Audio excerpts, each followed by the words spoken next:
When Giannis won Defensive Player of the Year, a lot of his defensive stats came from help defense.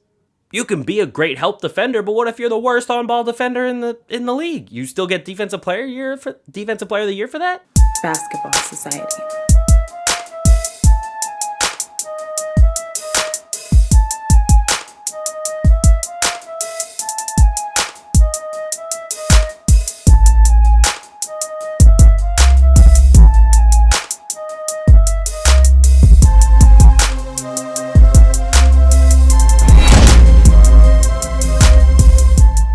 What's going on, everybody? Welcome back to another episode of the Atlantic Files, the number one podcast on the number one division in the NBA, brought to you by BasketballSocietyOnline.com and the Underdog Sports Podcast Network, hosted, as always, by myself, Alex Fishbein. So, I hope everyone is having a great June so far. I hope you guys are all enjoying the playoffs as they are going on. We've had some great games, some great series, and honestly, the best is still yet to come, if you ask me. So, let's jump into the series updates. We have Brooklyn, as of right now, at the time of this recording, is up 2-0 over Milwaukee. They will play their third game tonight in Milwaukee. And the Sixers tied up their series with, the Hawks, 1-1. So, I wanted to talk a little bit about Brooklyn here just because their game is the one that's coming up first, so we might as well bring them up first.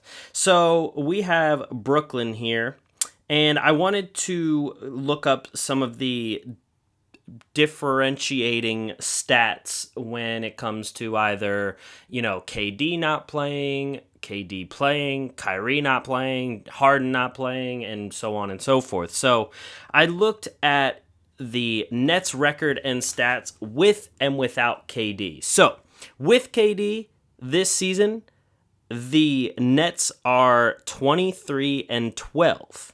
Without KD, they're actually 25-12. So, right off the bat, win-loss wise, almost the same. The only reason it's worse with him on the court right now, like the win percentage, is just because there was 2 less games, but it's essentially the same exact thing. However, when we take a look at the stats in those 2 situations, the stats very, very much so favor when KD is on the court for Brooklyn. The team averages 121 points per game, almost 28 assists, 6 steals, 6 blocks, 50.6% from the floor as a team, and 41.3% from 3. All of those numbers are honestly just utterly ridiculous. I mean, in those 35 games, they averaged 121 points a game. That in and of itself is honestly just ridiculous. Then you add in the fact that they're almost getting 28 assists per game. It's 27.6 specifically.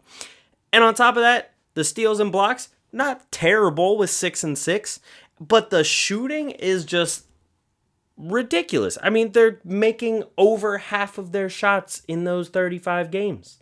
That's insanity. Just insanity. That's just what it is. And then to also hit 41.3% from 3, obviously you can see why they're scoring 121 points a game. And it's a little worrisome, though, that they're scoring that much and have lost 12 games. But we'll go without KD, that points per game takes a 5-point hit. They're down to 116, which, to be honest with you, 116 points a game still is very, very good for those who weren't sure about it. It goes down to 26 assists per game. They actually get a little more steals. They have 7.1 steals per game and then only 4.5 blocks. But then the percentages go down to 48.3 from the floor and 37.3 from 3-point.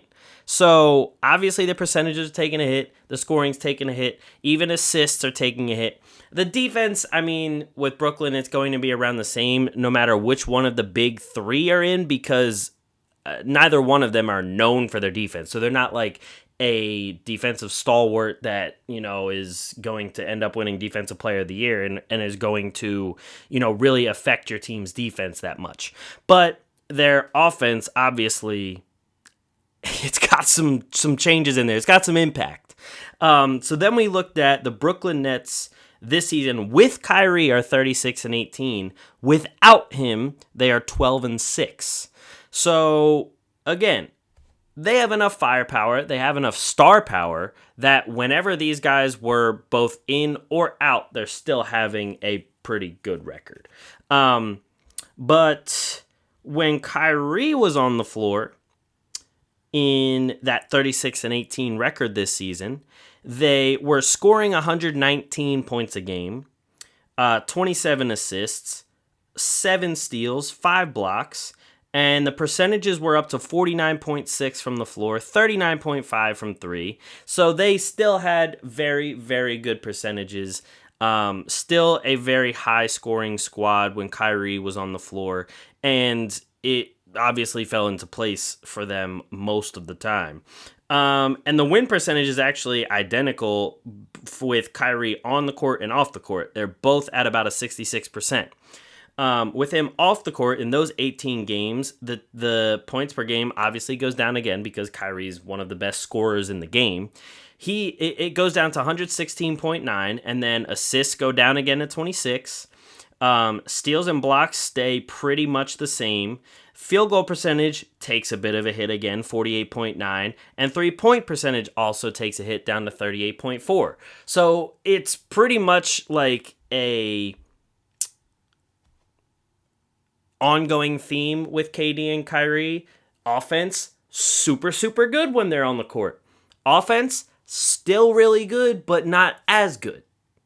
The rest, pretty much the same. And then we looked at James Harden. So when James Harden was on the floor, he had the best win percentage of them all. 29-7, the Brooklyn Nets were. When he was off the floor, Brooklyn Nets were 19-17. So what this tells you is it has to be James Harden that has the biggest impact. And what also it tells you is that it's pretty crazy that Brooklyn is doing what they're doing right now to Milwaukee. Blowing them out like that without James Harden, especially when you look at these stats and their record shows, and some of their stats even show that they're not as good or as up to their like Monstar level without James Harden. It shows that, it's pretty crazy that they can still play at that high of a level even without him, even though their record was 19-17. And it also goes to show you that Milwaukee just ain't scoring. They're not really doing much because they were 19-17 without Harden, but they were still scoring 118 points per game. So that means those other teams had to have been scoring a ton of points. So that gets left up to Milwaukee and the fact that they ain't scoring. But when Harden was on the court, 119 points a game, 27 assists, 6 steals, 5 blocks, 50% from the floor, 39.1% from 3 for the team. That's the team averages. Then when he's off, it only goes down 1 point. It only goes down to 118 points per game. But then it's the exact same assists per game, actually. Tiny increase in steals, tiny increase in blocks. Field goal percentage goes down to 48.8. 3-point percentage is pretty much the same, give or take like 0.2, 0.3. So it's funny because when you look at those stats, they're relatively the same and they're very close. However, in the games he didn't play, they're 19-17, but the games he did, they're 29-7. So I guess it is what it is. It depends on the kind of opponent they're playing. But when you look at Milwaukee, you think that they're a number 3 seed? They should be able to do that. So it's a little alarming for Milwaukee. And for Brooklyn, it really looks like, I'm not ruling out any kind of sweep because Brooklyn has looked unstoppable so far. And that's without their top 3 guy. So, I mean, that's honestly without him, without Jeff Green as well. And you might laugh at that, but Jeff Green has been a pretty important piece to this team throughout the regular season. But, I mean, you got to step up, Milwaukee. Like, you got to do something. You got to score something. You got something. But, yeah, I mean, I see Brooklyn taking this series. I didn't think it was going to be this easy, but it's looking like it's going to be pretty easy. So, let's move on to the Sixers. They tied their series up 1-1. Joel Embiid did not win MVP. Nikola Jokic won that. Ben Simmons did not win Defensive Player of the Year. Rudy Gobert won that. I'm not... I want to say it as I'm not surprised that Jokic won MVP. Embiid didn't. There was a lot of games he didn't play. He's hurt a lot. That's his ongoing thing, and that's pretty much the main reason why he doesn't win awards. Simmons, while he did miss a decent amount of games, it wasn't enough for me to say like, oh, he shouldn't win awards. But the Defensive Player of the Year award, I think, is just a little confusing on who you want to give that to. Obviously, a lot of the time, it's a big man that wins. But it seems as though it's starting to become a thing where, like, advanced stat, like, not even, like, just PER, like, we're getting deep into the advanced stats now, are used for these defensive things, but not as much so for any other award. Only defensive. Which I know that steals and blocks don't tell you the entire story, but I think you also have to take into account who that defender's guarding all the time. When Giannis won Defensive Player of the Year, a lot of his defensive stats came from help defense. You can be a great help defender, but what if you're the worst on-ball defender in the league? You still get Defensive Player of the Year for that? Like, I think there's a lot more that goes into Defensive Player of the Year than just these advanced stats that people try to come up with to talk about the impact of defense. And I'm not saying Rudy Gobert has no impact on defense. He obviously has a very big impact. He's a very good defender. But in my opinion, I do think that it means more for a player who you can tell them, go guard the other team's best player, and he can force them to shoot worse than they normally do. You know what? Some guys might still go out and get 30. With the way the league is, the way that the calls are, the foul calls are and everything, it's an offensive league. It's set up for offense. But when you had Kawhi Leonard winning Defensive Player of the Year, he was guarding the best player on the other team most of the time. A lot of those players still put up 30-some points. But when he was guarding them, they noticeably did worse. Combined with the fact that he had a lot of steals, played passing lanes well, had a lot of deflections, things like that. But the man could guard at least 1 through 4. He wasn't really guarding 5s at the time. Ben Simmons also guarding 1 through 4. He guards the occasional 5, but it's not often. A lot of people want to say he can guard 1 through 5. Yes, he technically can, but he doesn't guard 5s often. But when he's guarding the other team's best player, they noticeably do worse than normal. Not only that, but I think there should be something said for the fact that when the other team sees Ben Simmons guarding them, they're calling for picks. They're, setting the screen, resetting the screen, trying to get any switch possible so that they don't have to try and shoot, go into the lane, make a move against Ben Simmons. That should account for something. And I don't know. I mean, I see all the stats and everything saying that, Rudy Gobert apparently had like the best defensive season of all time and stuff like that. But at the same time, their defense is set up to funnel players to Rudy Gobert, which, yes, I know you're funneling him into the paint, which should technically be an easier shot for the other team. However,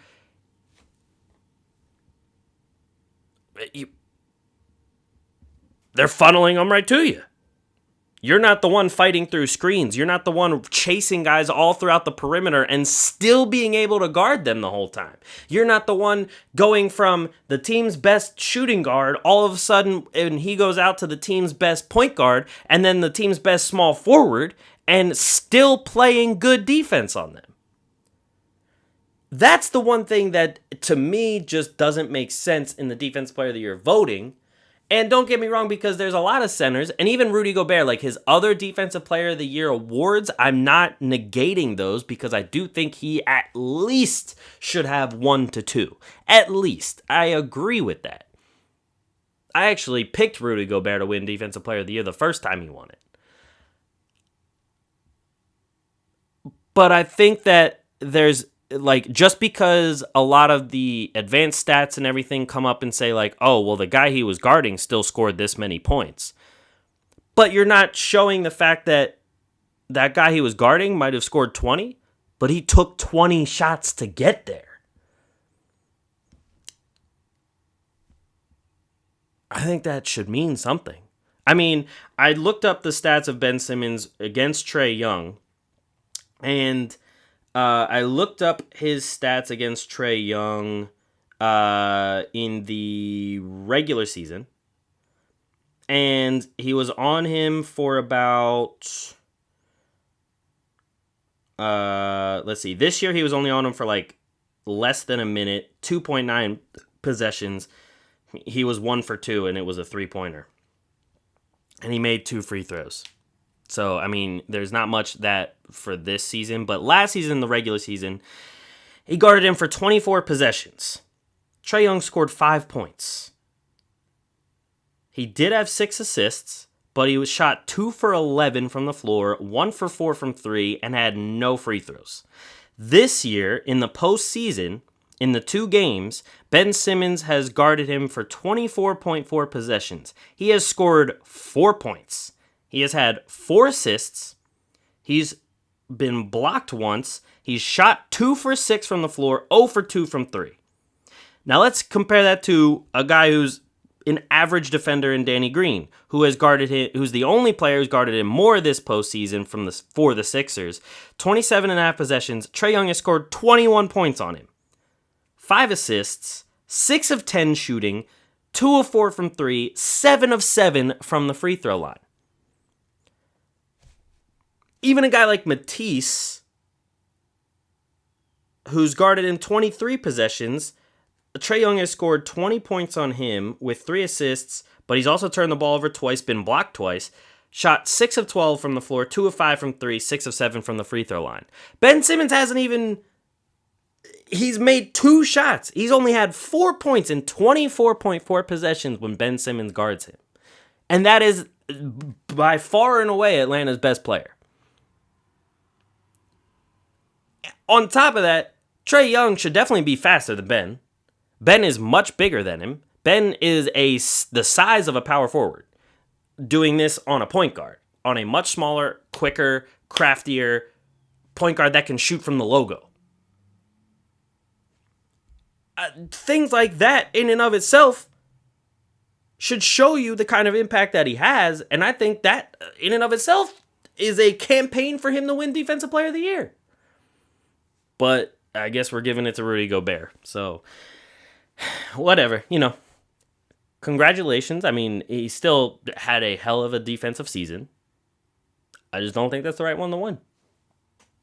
I also took a look real quick, just because there was a bunch of different stats that I wanted to check out. Joel Embiid. So, the Sixers are 25-7 whenever Joel scores 25 or more this season. I mean, that's a pretty good record. That's a 78% win percentage right there. They obviously are 1-1 in this series when he scores 25 or more. But the team, I mean, like Joel Embiid in those games in that 25-7, when he scores 25 plus, his points per game are actually 34. 11 rebounds, 3 assists, 1 steal, 1 block, shooting 54% in those games combined, 40% from 3, 87% from the free throw line. Those are crazy ass numbers for a center. And I know for a fact if he was healthy for an entire season, the man would have at least one MVP by now.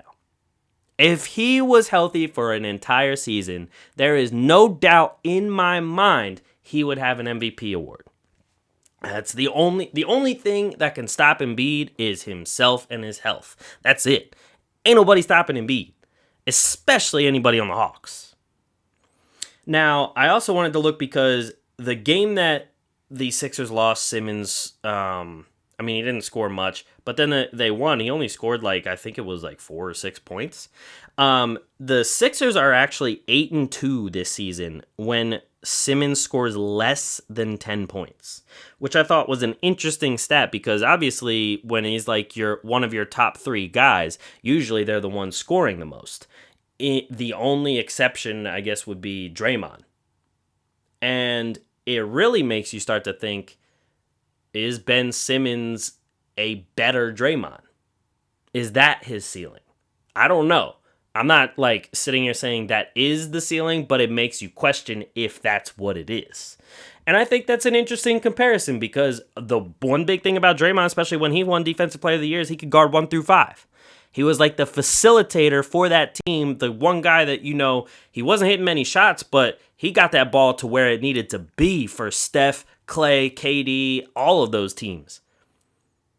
He was an important, cog to the machine and played at a pretty elite level for that role. That could be what Ben Simmons is. And the Sixers also had a 32-13 record when he scored more than 10 points. So they're still winning when he scores more. And that was the bulk of the games that he scored more than 10 points. Obviously, there was only 10 games that he scored less. But still an interesting stat to me. And really, the difference between the two games, I think, was really the fact that the adjustment by Doc Rivers to hedge a lot of the screens and everything was a very, very good decision. And they hedged them pretty hard, but also waited with him. The defender recovered, and then that one got back to the screener pretty much every time. If there was a switch, they didn't do bad on the switches, really. There was a couple times that, they just got an unfavorable matchup. The Hawks scored, whatever it may be.